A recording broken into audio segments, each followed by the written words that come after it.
आकाशवाणी का ये cotton city channel Suratgarh है। लीजिए सुनिए आज का चिंतन।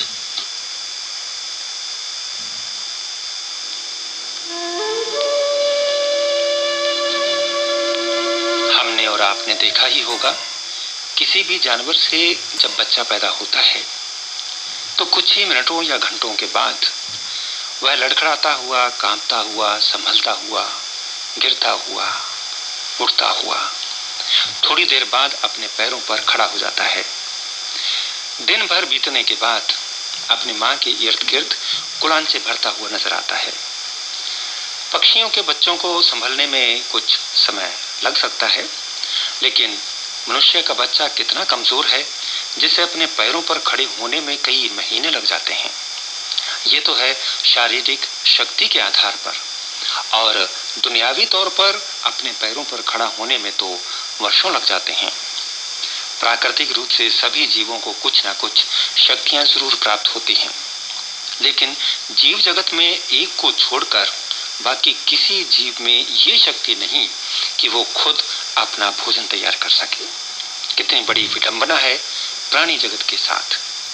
सभी जीव जगत चलायमान है, लेकिन भोजन बनाने की शक्ति सिर्फ वनस्पति जीव जगत को ही प्राप्त है।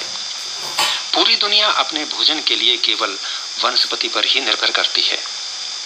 जो जानते हैं उनको छोड़कर बाकी के लोग सोच रहे होंगे कि किसी भी व्यक्ति को अपना भोजन तैयार करने में कठिनाई कैसे आ सकती है।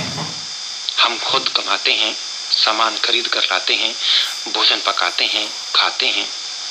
यहाँ हमारी बात का ये अर्थ कदापि नहीं हम कुछ भी बनाकर खाएं, आखिरकार मिलता तो वनस्पति से ही है ना। हम भले ही शाकाहारी हों या मांसाहारी, सभी वनस्पति पेड़ पौधों पर ही भोजन के लिए हम निर्भर करते हैं। मांसाहारी जिस भी जीव का सेवन करें, वे भी तो वनस्पति पर निर्भर रहने वाले जीव होते हैं।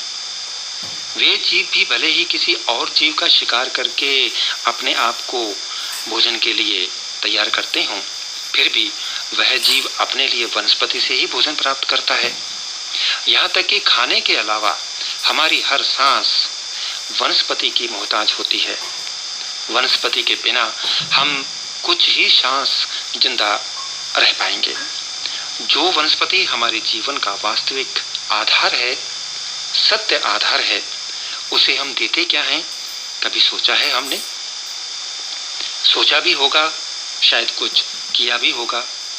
किया है तो विचारों में प्रत्यक्ष और अप्रत्यक्ष रूप से। कितने जीवों को हमने जीवन जीने का साधन उपलब्ध करवाया है वनस्पति के माध्यम से।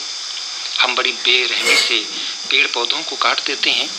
हम अपने जीवन दाता की जड़ पर कुल्हाड़ी चलाते हैं, उसके शीश भुजा आदि काट लेते हैं, और वे चुपचाप बिना इधर उधर भागे एक स्थान पर स्थिर खड़े रहते हैं और आपको फिर से कुछ देने के लिए हरे भरे हो जाते हैं। ना कोई शिकवा, ना कोई शिकायत, बस मौन हमारी सेवा में।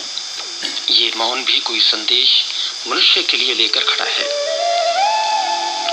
हे मानव, तू मेरे पुष्प तोड़ देना, मेरे फल तोड़ देना, मेरी टहनियां तोड़ देना, लेकिन मेरी जड़ मत काटना। जड़ मत काटना, जड़ को नहीं काटना।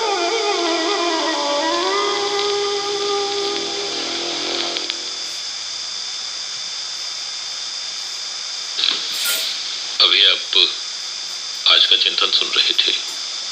वाचक स्वर था जोगा सिंह कैद का।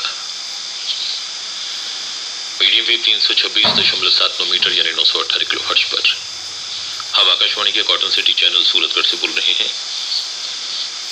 कार्यक्रम विवरण में सुनिए हमारी आज की तीनों सभाओं में प्रसारित मुख्य कार्यक्रमों का विवरण और उनका प्रसारण समय।